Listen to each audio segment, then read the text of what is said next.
Metro 2035, Dmitry Glukhovsky, Chapter 10. Red. "Hey, pal, what do you want here?" Artyom looked at the man who had asked. A raspberry red star drifting in a blurred haze. He shrugged. Weary flagstaffs with faded red banners stood, slanting crookedly beside the archways. The curves of the arches were cut off slightly above the height of a man by suspended signs. Red line, state border. "Come on, move, that's enough staring." The officer kept his eyes fixed on Artyom's hands. The Red Army men behind him waited for an order. "What do I want?" Artyom asked himself. No matter what, he mustn't do that.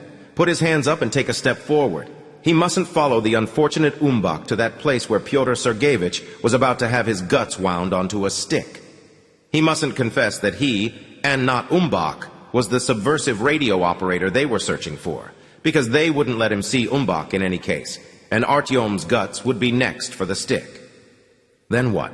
Then forget Umbach and what he'd heard on the tubercular Moscow airwaves. Forget Homer, who was waiting for Artyom somewhere at Pushkin Station with a noose around his neck. Forget Dietmar and his little assignment. Forget the people who were sitting behind him right now and lapping up this garbage, who would soon be slaughtered with bayonets. Say goodbye to the little raspberry red star and stroll on to Novokuznetsk Station. And just let whatever happened behind him happen. He didn't have any eyes in his back.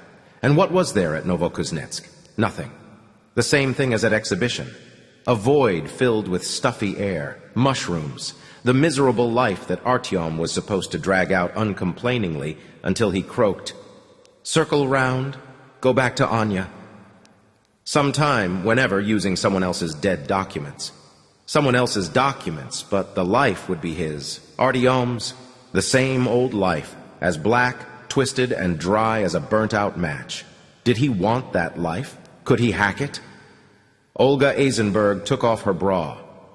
Without Pyotr Sergeyevich's hands to guide them, the orphaned spotlights picked her out ineptly, in blindingly harsh light, casting Olga's intense black silhouette onto the walls.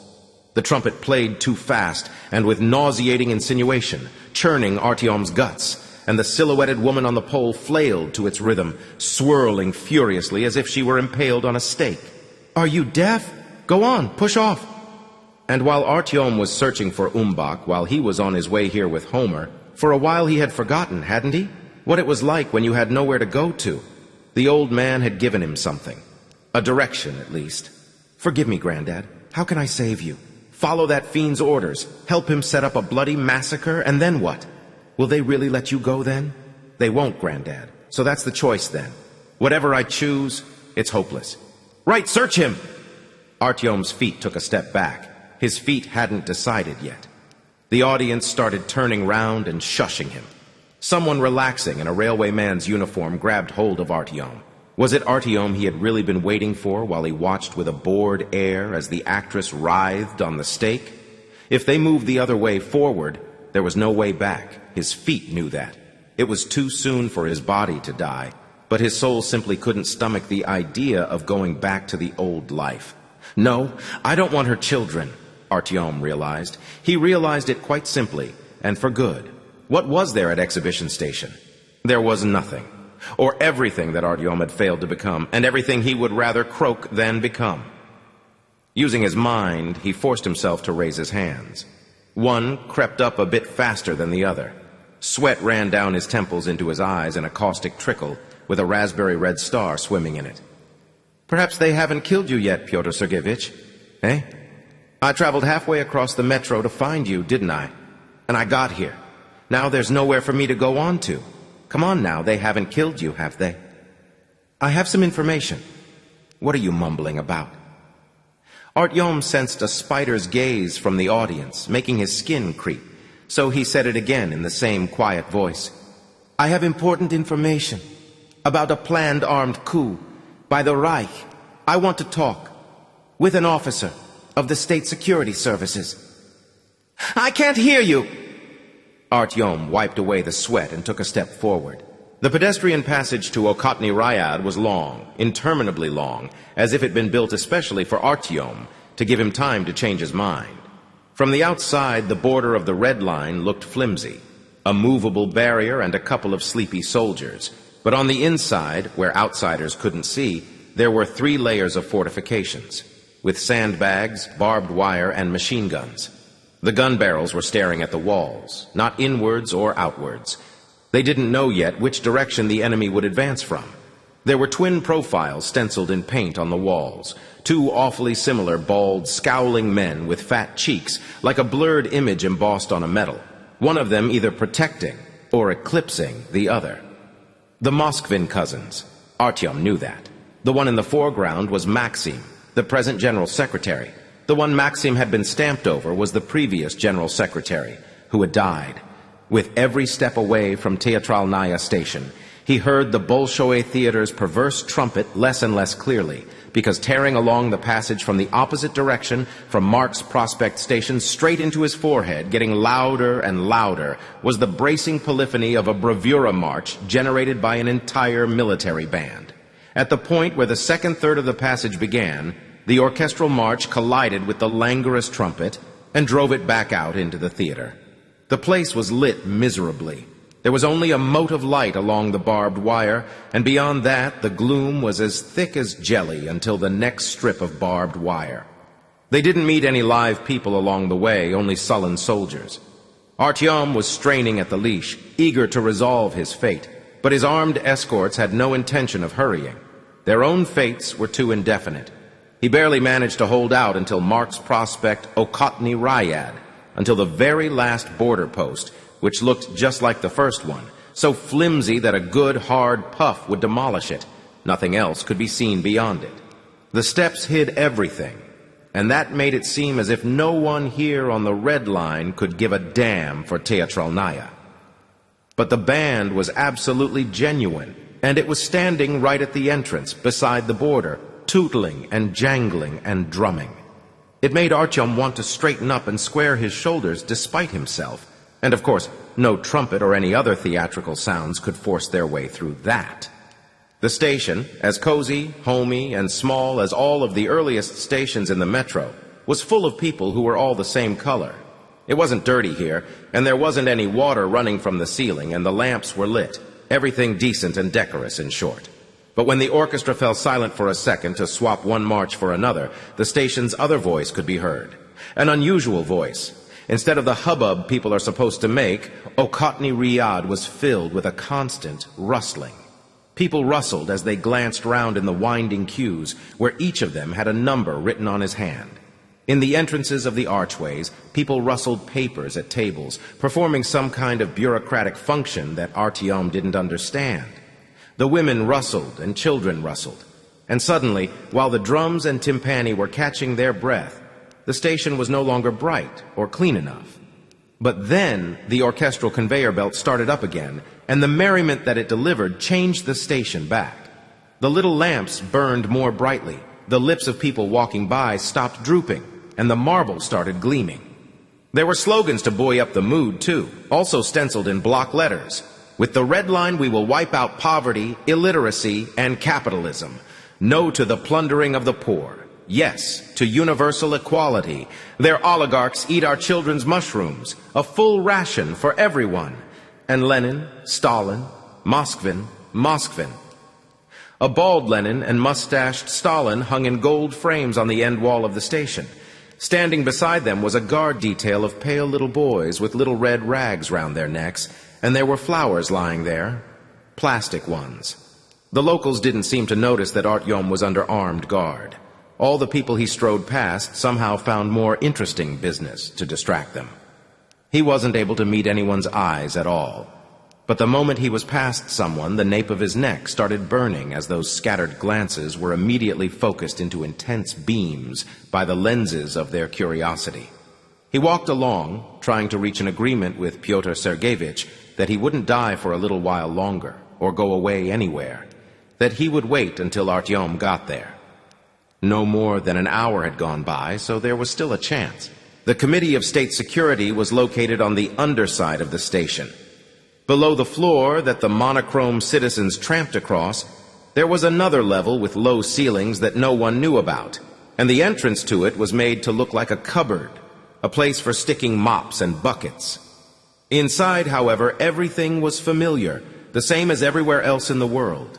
A corridor painted with linseed oil paint, green up to waist high and white above that. Plasterwork turning brown from the damp, the eternal dangling light bulbs, and a line of rooms. An escort unlocked one and shoved Artyom into it. "I've got urgent business, something urgent to report." "They report things in the army," he was told with a wink. "In this place, you report people." The iron bolt on the outside of the door clattered in his ears, scraping across his naked nerves. He looked at his cellmates, a woman with mascara eyes and a chemical yellow fringe of hair, with all the rest gathered into a little clump at the back of her head, and a morose, undersized man with white eyebrows and eyelashes and a hit-and-miss haircut. He had tough, tanned leather skin like an alcoholic's. Umbach wasn't in the cell. "Sit down," said the woman. No point in standing. The man blew his nose. Artyom eyed the bench and remained standing as if that meant he wouldn't have to wait so long for them to see him, listen to his story, and agree to let the radio operator go as free as a bird.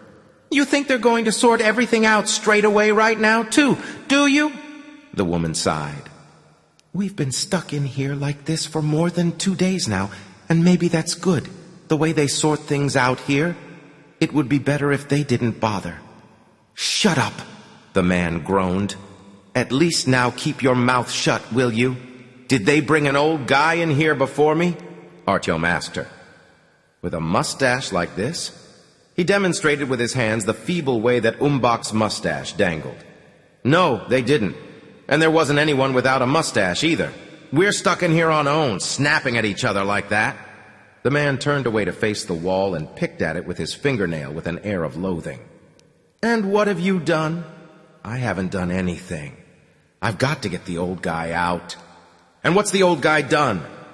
Artyom looked at her flesh-colored tights, scarred all over with darns, and her hands, blue blood flowing just under the surface of the skin, bursting it open.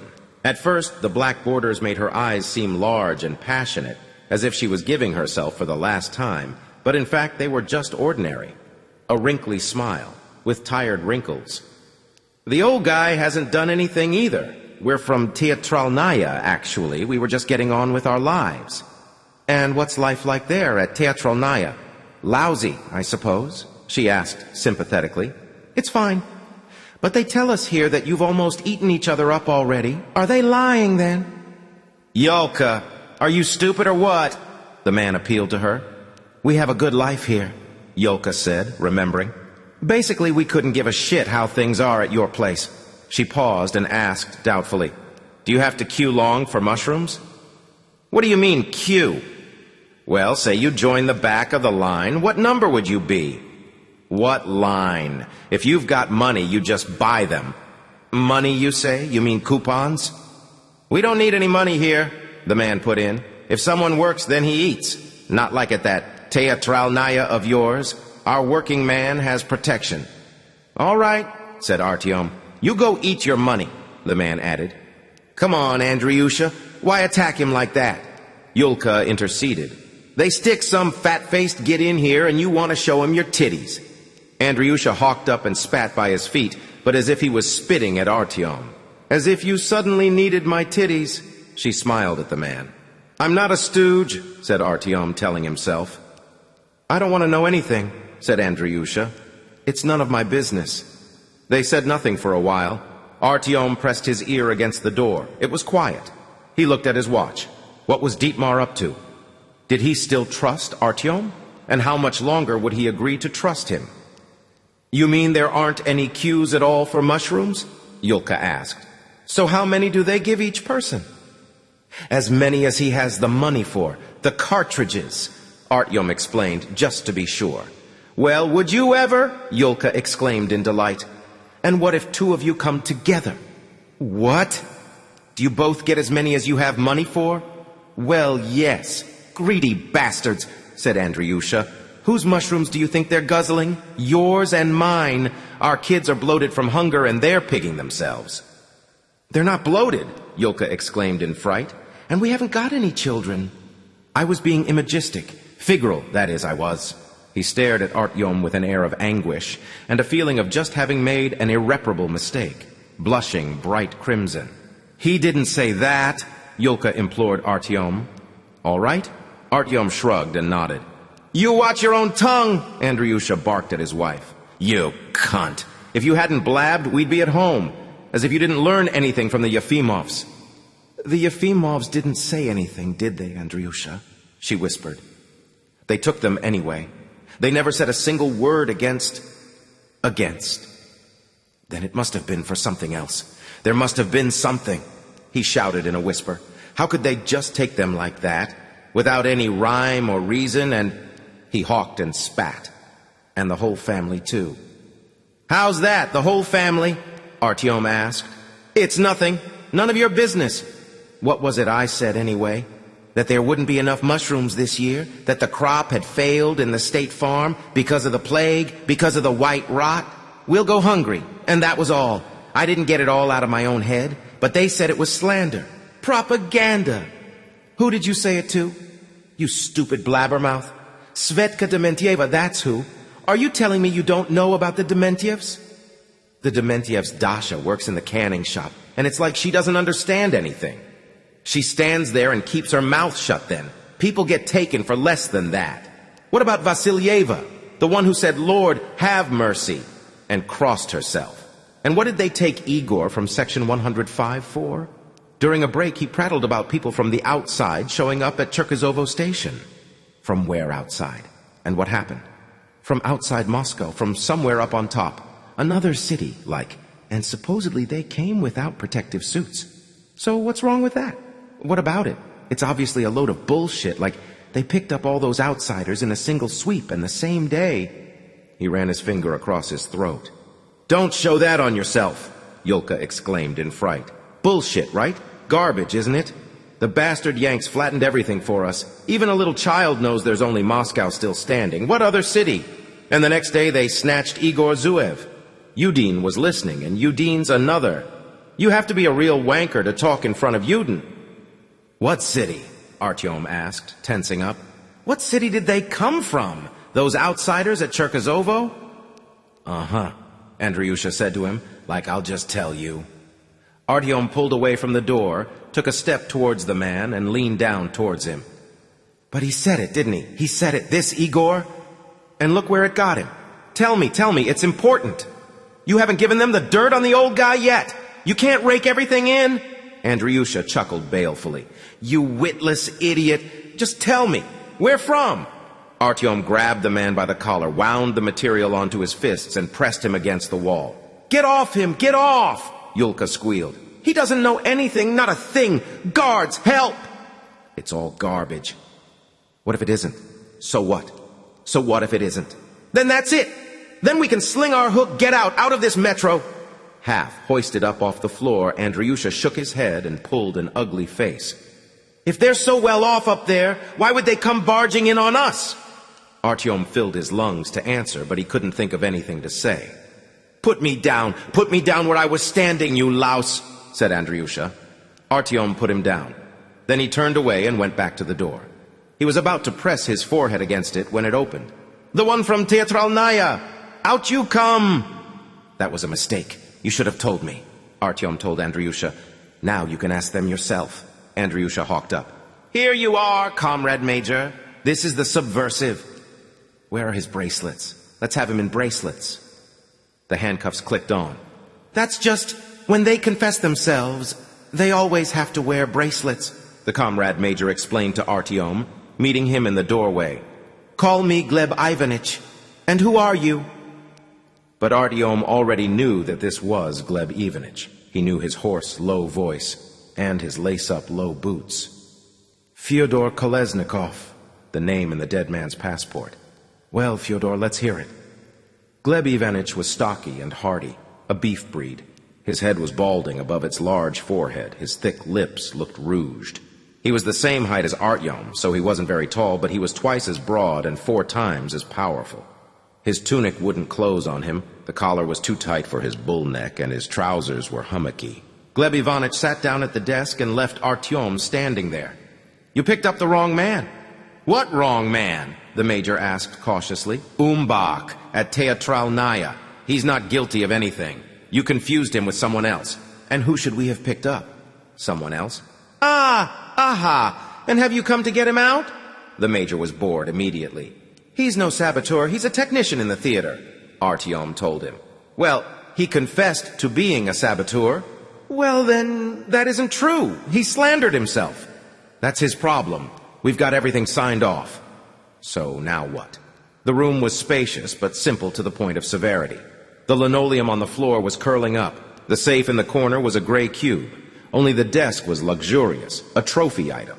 And there was a double profile on the wall. That was everything. But no, not everything. There was something ticking, too. Artyom looked round. Behind him there was a clock hanging above the door, one that he'd seen not long ago in a completely different place. A simple clock, a piece of glass set in blue plastic. The dial had an image of a shield with a sword thrust into it and some letters in a line, all capital letters with hyphens. VDNKh, NKVD, MGB, KGB. It was 10 minutes to 10. In a hurry to get somewhere, Fyodor? The Major asked him and smiled. Are you late? That's an interesting clock. A first-rate clock. And from this clock I gather that I have business waiting for me. Is that all you have to say, Fyodor? I'd like to carry on with you later. I need to talk to him. Ah, well, there's no way that can be arranged. Who is he to you? A relative or a colleague? What has he confessed to? He isn't a saboteur. He's never been in the Reich. It wasn't him you were looking for. It was someone else. No, Fyodor, we were looking for him. Pyotr Sergeich. And the Reich hasn't got anything to do with it. Look. The Major waved a thick piece of paper. The briefing material from Central Office. Central Office can't be wrong. So it wasn't Artyom that they'd come for? So Umbach himself was to blame? Is that all? Gleb Ivanitch got up. I've an appointment at 10. He leaned down to the safe, fiddled with something, and the door creaked. He took out a dull, scratched, grayish black revolver, and then Artyom remembered exactly what kind of appointment Gleb Ivanitch had. And what will happen to him now, to Pyotr Sergeyevich? Artyom asked with a dry throat. It's the supreme penalty for him, the Major pronounced. All right, Fyodor, wait until tomorrow. We'll talk tomorrow. I have a feeling it will be quite a long talk. You want to tell me something, but you're hemming and hawing. I've got to speed you up somehow, but as luck would have it, time's too short today. Business to deal with. He rummaged in the safe, took out a handful of little brass plugs, and tipped them onto the desk. He swung open the cylinder of the revolver and started stuffing it with blunt-nosed death. 1, 2, 3, 4, 5, 6, 7, and there were more left on the desk. You mustn't shoot him, Artyom shouted. Umbach! Why? He has information. He's a radio operator, and he knows something. Everything he knows, we know too, the Major reassured him. He can't have any secrets from us. That's it. Go and get some sleep. There are people waiting for me. Gleb Ivanitch scratched and stroked himself on his taut fly and stretched sweetly. But you have no idea. He has information, valuable information. Artyom bit his lip and weighed things up one last time. He found survivors. He contacted them. Other people. Do you understand? Other survivors. Not in Moscow. He glanced into the Major's broad, flat face. Nothing changed in it, and nothing moved. That's bullshit. Then the shadow of a smile flitted across his lips. Gleb Ivanitch straightened his hair with his hand with a dreamy air. He was waiting for the evening, waiting for 10 o'clock, and waiting for what would come afterwards. The date he had made with his little bitch in a tutu. That was what he wanted to think about. Artyom flung up his shackled hands. But what if there are places where it's possible to live? If we don't have to, we're not forced to stay here in the metro until the end, eh? And he might know about it. The Major weighed the revolver in his hand, squeezed one eye shut, and peered at the table through the sight. That's quality for you, he said pensively. They were executing people with this gun 100 years ago. But even so, there's no machine more reliable than a Nagant, especially for this business. It won't jam or get overheated. Aren't you listening to me then? Artyom flew into a fury. Or do you know something? Okay, that's enough. Escort. No, it isn't enough. If you shoot him now, we'll never know anything. Never. Escort, fuck it, the Major barked. Never. He's the only one. Do you understand that? No one else has managed to do it. To find them and contact them, you mustn't kill him. So I mustn't? No. Valuable information? Yes. Survivors? Yes, survivors. All right, let's go. The Major grabbed Artyom's shoulder and the hydraulic press of his massive hand kicked the door open and led him out into the corridor. A guard came running up, guilty and frightened, taking a last drag on a roll-up, but the Major just shoved the burnished gun barrel in his face and pushed him away. He pulled a bundle of keys out of his pocket and jangled them at a door. Then he scraped it open and pushed Artyom into the cell. Umbach! Here. Pyotr Sergeyevich, with the droopy mustache, got up with an anxious, searching look in his eyes. He was smeared all over with something reddish-brown that was drying out. The bridge of his nose was split open and his mouth was gap-toothed. He was holding his head thrown back a little so that his nose wouldn't run. Patches of shadow and light flickered across his face by turns. What should he expect? The Major raised the revolver to his forehead, and the crash immediately smashed into Artyom's ears, slamming into them like a sledgehammer, and a fine red mist spattered in all directions, settling on the Major's hand and face and uniform tunic. Umbach went limp and sat down on the floor, turning into a sack of sand. Pale-faced, the other prisoners covered their ears, and a woman started squealing. The wall was covered in scraps of something wet and gleaming. A jailer stuck his head into the cell and swore inaudibly, and then asked something, still speaking inaudibly. Artyom's ears were ringing painfully. The Major grabbed Artyom by the shoulder, dragged him out into the corridor, and slammed the door. He growled through the ringing. Who mustn't? I mustn't! Me! You little son of a bitch! I mustn't! A sick, dizzy feeling. Artyom swallowed it down, held it inside. If he puked, it would be a sign of weakness. Lead out the condemned prisoners, as many as possible, the Major shouted to the jailers, his voice barely audible through that ringing. How many are there? There were 7, including Umbach. Just right then, 1 cylinder will do it, and wash down the cell. The Major took a step forward and stood right in front of Artyom's eyes. Bring him with me, he told the men who came running up from the guard room. They went back into the office. You say I shouldn't, but I should. I should shoot you, and in public. An execution is a useful thing. Every damn bastard thinks he's playing the lead and this is a movie shot about him. But there, just look at the way people turn into sacks of shit. Click! All done and dusted. Now you won't go getting above yourself like that. He picked a cartridge not yet allocated to anyone up off the table and stuck it under Artyom's nose. Look, that's for you. I wanted to take care of you tomorrow without hurrying things. You and your raving nonsense. But you just go looking for trouble. He jerked out the cylinder and rammed Artyom's own personal cartridge into it. Put him with the rest. No! Artyom shook his buzzing head. No, get out there. Today, right now, the Reich is going to Teatralnaya. Get out there, you bastard. Umbach, he's their agent. He was. I had to get him out of here. I'm a spy too. You're a blabbermouth. Wait. Everything I said about the radio operator was a lie. Don't kill me. Really, I swear. There are 2 groups there now, mining the passages. Gleb Ivanich finally turned towards him. What for? They're going to take Teatralnaya. Are they now? They've got assault brigades standing in the tunnels, at the ready, and 2 sabotage groups at Teatralnaya. In 5 minutes, they'll be there. What did Umbach do? Why him? He's a radio operator. He was supposed to receive the signal to start. And you? I'm attached to him, his liaison. Who set the assignment? Who briefed you? Dietmar. We're acquainted. The Major was transfixed. The clock above Artyom's head kept counting. Tick, tick, tick. Exactly the same kind of clock as the Hansa Major had. Only the ending of the abbreviated history of the Cheka was different, premature. But you're here, aren't you? We have you, and we have Umbach, so they're still waiting. How long will they wait? They were supposed to strike before the end of the performance. If we drag it out, they'll send someone to check, and they'll blow the place up anyway. The Major's eyebrows knitted together. Do you know what the others look like in the 2 groups? I know the leaders. Will you help? Artyom nodded once with a stiff, rusty movement. "We won't be able to get the men together that fast," the major said out loud. "We have to drag things out. We have to drag things out." Artyom wanted to suggest something, but he was afraid. The major would do the opposite, wouldn't he?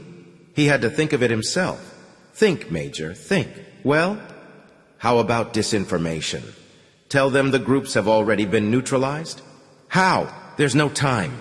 Artyom wanted to squeeze his eyes shut, hide, screen off his insides so the major wouldn't guess at his suggestion, his prayer. But he made himself keep his eyes wide open, as if he was inviting Gleb Ivanitch into himself. And the major clambered inside Artyom through his pupils, scraping through the corneas, smearing everything in there with fine spatters of Pyotr Sergeyevich. "Have you got a password or a response for radio communication?" he eventually decided to ask. Artyom tilted his head forward without saying anything. Then he cautiously raised it again. He was afraid of frightening off the major's decision, the only one that would save Artyom. "Let's go." They walked along the corridor, past the cell that was already unlocked, with the condemned prisoners standing there, staring at the floor and the walls, as if they were hastily trying to save their souls by hiding them in the joints of the tiles, under the turned-up edges of the linoleum, and went into a different room with the word communications on the door. An exhausted communications officer with a hair lip stood to attention. A desk with a phone, green boxes with switches and dials, headphones. The escort stopped in the doorway and Artyom was prodded to invite him to go over to the equipment. But before that, Gleb Ivanovich picked up the telephone receiver and jingled the buttons. "Hello, this is Svinolup. Yes, Svinolup. Get me on Sifarov." Artyom did a double take. Now the identical clocks were linked by that idiotic and unusual name. A coincidence like that was impossible. It couldn't be a coincidence. The other one was Boris Ivanovich. This one was Gleb, with the same patronymic. They didn't look much like each other, but even so, he believed it straight away, fantastic as it was. "Yes, Comrade Colonel, I have an operative here who has confessed. He says the Reich is going to take Teatralnaya. Right now." The voice. Lying there under the stage, Artyom had recognized the voice because the brothers had one voice between them. They spoke different words with this voice and put together different sentences, and they had different uniforms, and their clocks had stopped at different times. But even so, it was the same voice. Gleb was probably older. He looked older. So that meant Boris had risen faster through the ranks. How did he manage that? Artyom wondered for some reason, instead of wondering if the fine thread that he was planning to walk along over the abyss would snap. How did it happen that the two brothers ended up with the same rank on different sides of the front? Did they know about each other? They must. It was impossible for them not to. Were they at war? Did they hate each other? Try to kill each other? Were they playing games? What? Do you give the go-ahead? Yes, sir. And then you'll just have time to send us reinforcements. Yes, I agree. We didn't start it. And I also can't see any other. Yes, sir. Accepted.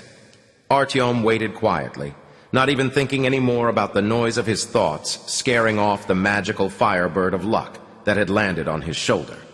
It was one chance in 1,000. What's the frequency?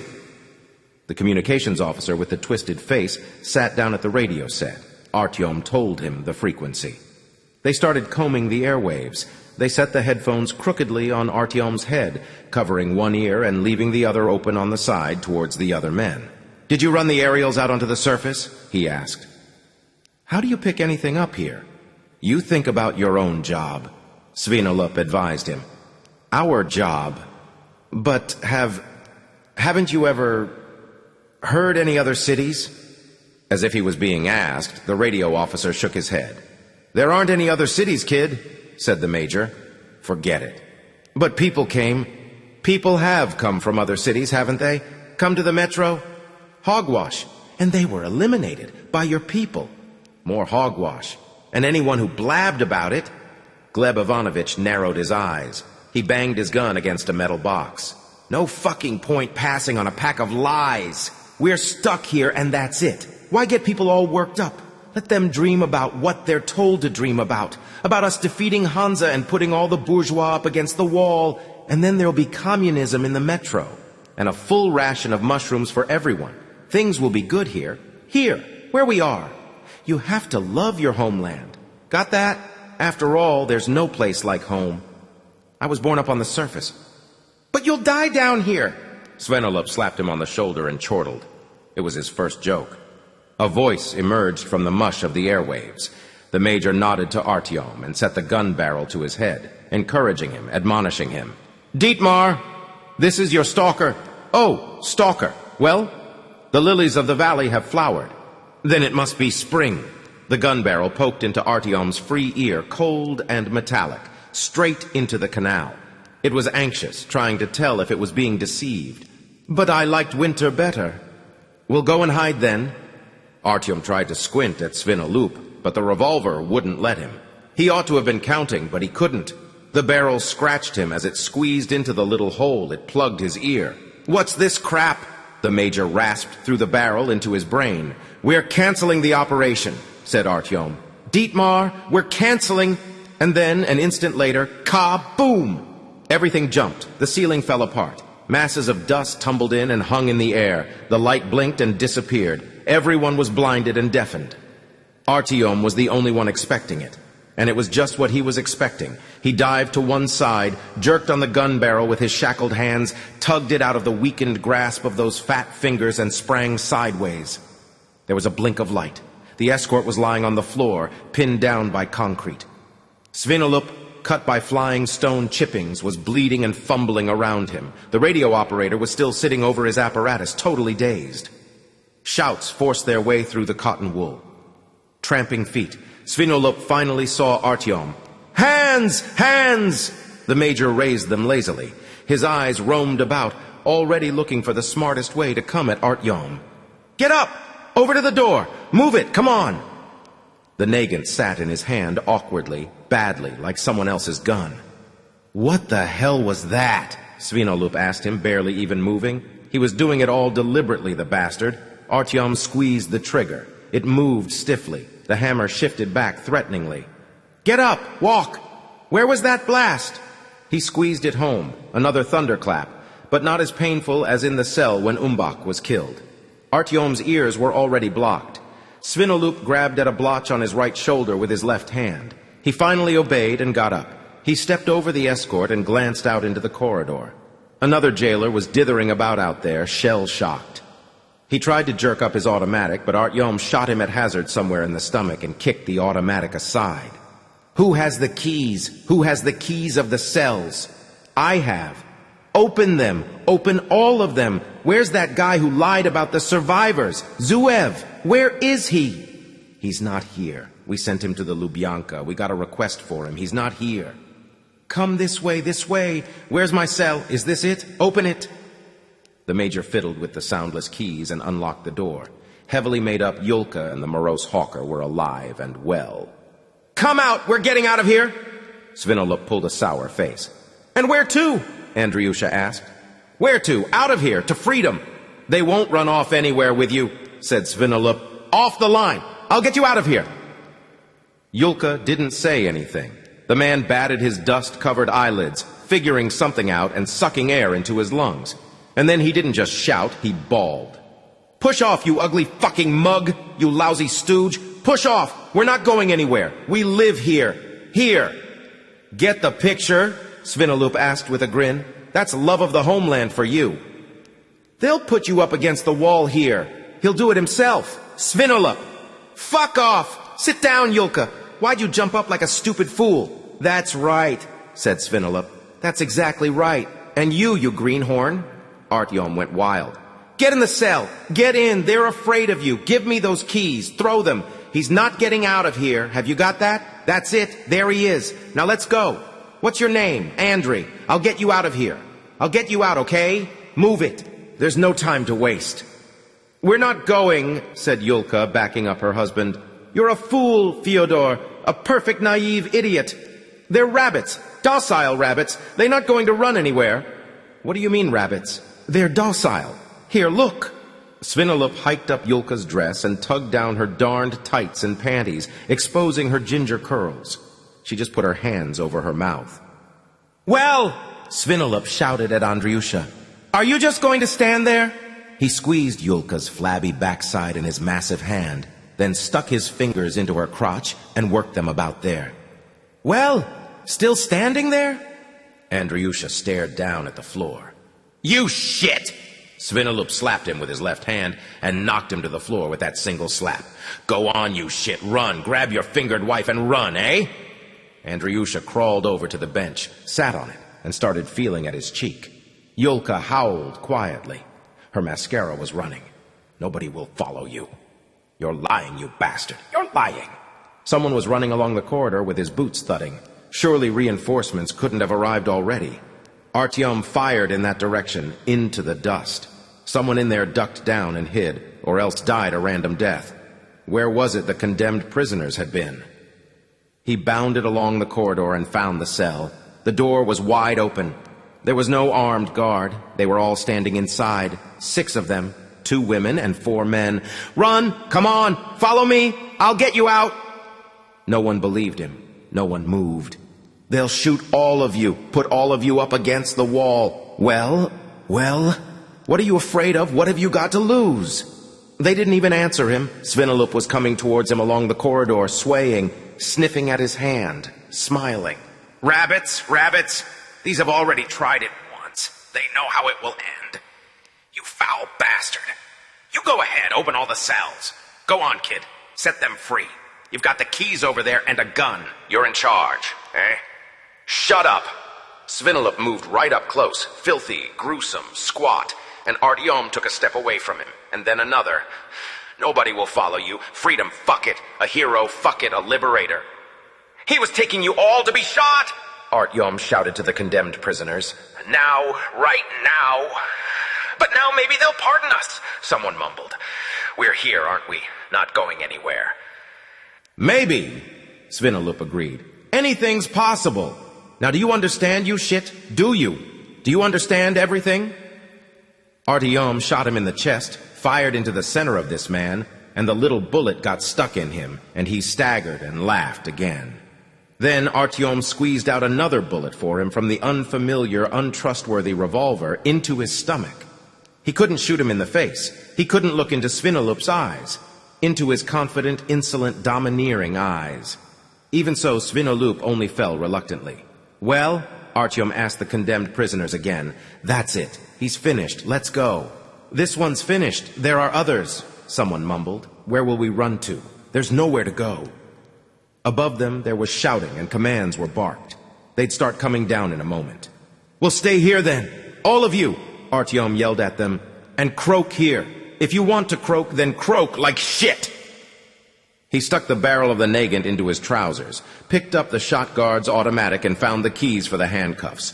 But he didn't have time to take them off. Guards were already running towards him. He sprayed bullets from the automatic, made it through the corridor unharmed, scrambled up the steps, and darted out into the station hall. Smoke, grime, and turmoil. The band was still thundering away cheerily like on the Titanic. The mine had detonated where Artyom installed it, at the lower end of the escalator behind the screen, directly above the cells. But it hadn't brought everything down. Instead, it had blown out the gates, just as he'd hoped it would. It was a good thing the station wasn't too deep underground, and the signal had got through. It was a good thing Dietmar didn't trust his hireling and gave him a radio-controlled mine, not one with a timer. He reached the brake, pushed aside the bustling rescuers covered in white dust, and shot up the steps. That idea didn't occur to anyone else there apart from him.